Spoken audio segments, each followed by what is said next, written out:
Hi, so we're starting chapter 3 today, which is about Europe, and we're going to be covering pages 86 through 89 in this lecture.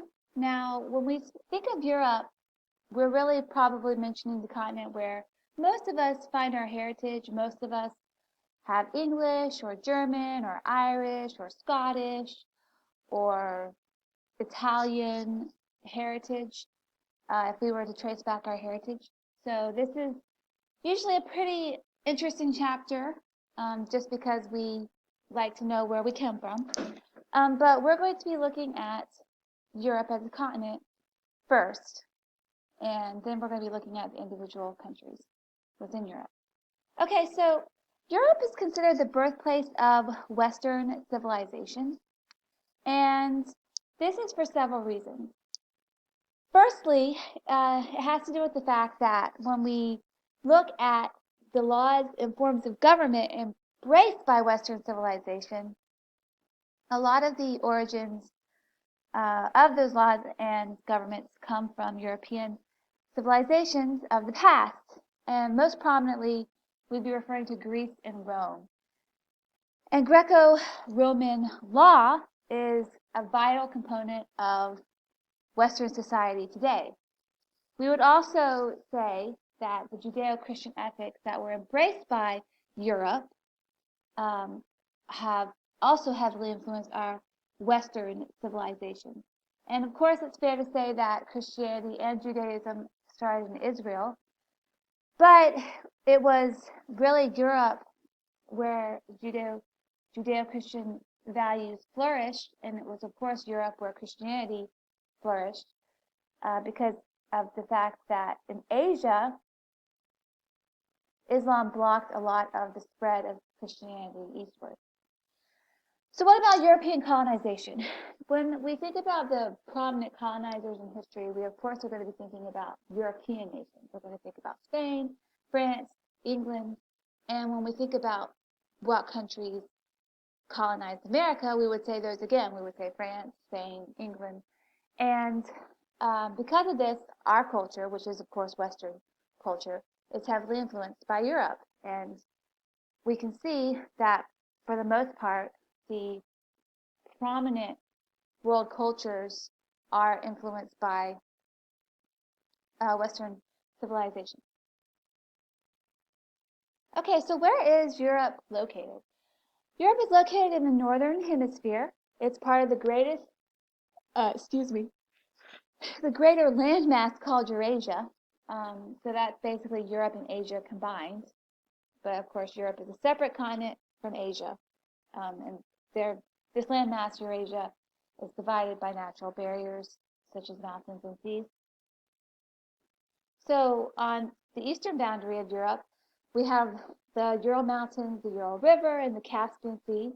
In the southeastern area, we have the Caucasus Mountains and Black Sea. In the north, we have the Arctic. In the west, we have the Atlantic. And in the south, we have the Mediterranean Sea. So we can see that Europe is nicely separated from Asia by these boundaries. So what about the topography of Europe? Well, topography has played a natural role in history, just like topography plays a role in history in every country in the world.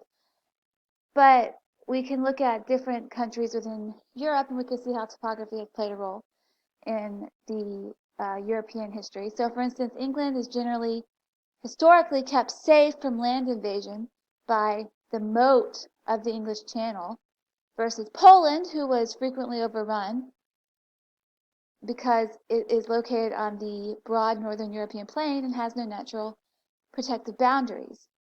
So topography has a huge role in the play of history, and we can see that just by looking at a couple of European nations. Europe is characterized by peninsulas. We have the Scandinavian Peninsula, the Jutland Peninsula, the Iberian Peninsula, the Italian Peninsula, the Balkan Peninsula, Great Britain, and Iceland are not peninsulas, but they are islands. So we want to mention them on this slide because we're going to be talking about peninsulas and islands, and we're going to look at Google Earth to do so. So let's take a break from the slideshow and we're going to go over to Google Earth. I've typed in the search bar right here, Europe, and I have pulled up a map of Europe. So let's go over those peninsulas I just mentioned.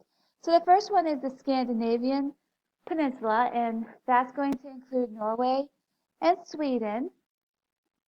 And I was just looking at the map here. I'm sure you can see all the different peninsulas sticking out of Europe. And remember that peninsulas are land masses that are surrounded on three sides by water. And then, of course, we're going to talk about a couple of islands. And an island is a landmass that's surrounded on all sides by water.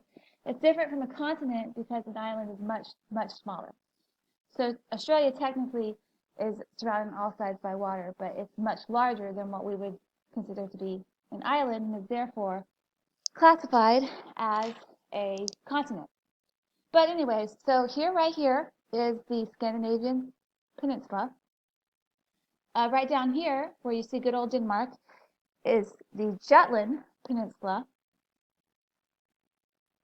Right here, where you see Portugal and Spain, is the Iberian Peninsula. Right here, where you see the boot of Italy, is the Italian Peninsula. And right over here, where you see Greece, is the Bulgarian Peninsula. So you can see that a lot of major countries are on peninsulas. And like I said, peninsulas very much characterize the landmass of Europe. And Europe also has islands, like I mentioned earlier. One, of course, the most famous is Great Britain. You can see it's surrounded on all sides with water. Another one, of course, is Iceland. So for Great Britain, that's the largest island in Europe. And Iceland is the westernmost island that's considered part of Great Europe. And we, of course, have other islands that we can find if we're looking around in Europe. We have the island of Malta, amongst others, but I just wanted to highlight a few of those. So you can see that Europe is very fascinating geographically. So let's get back to our slideshow.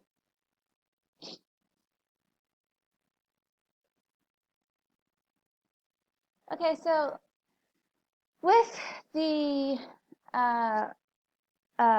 peninsulas and islands that characterize Europe, we also have mountains and plains that characterize Europe.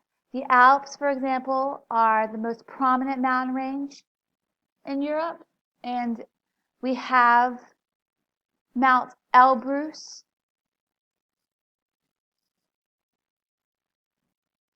which is the highest peak in Europe, and that's in the Caucasus range. We also have the Apennines, the Pyrenees, the Carpathians, the Urals. All these are examples of mountain ranges within Europe, and of course, there are different spots on the map.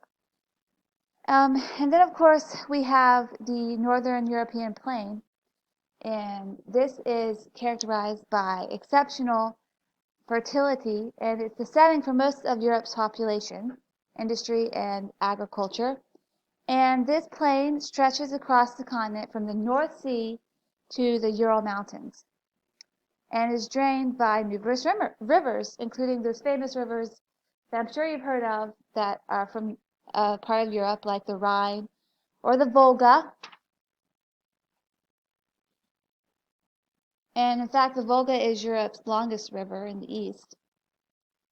There's other rivers as well that help drain the smaller plains, the Great Hungarian and Wallachia plains, like the Danube, which is the second longest river. So what about climate and population in Europe? Well, the climate is varied, and I found a video for you to watch an Edpuzzle that goes over the different climates of Europe. So please pause the video and watch about the climate of Europe, and there's also some information on there about vegetation.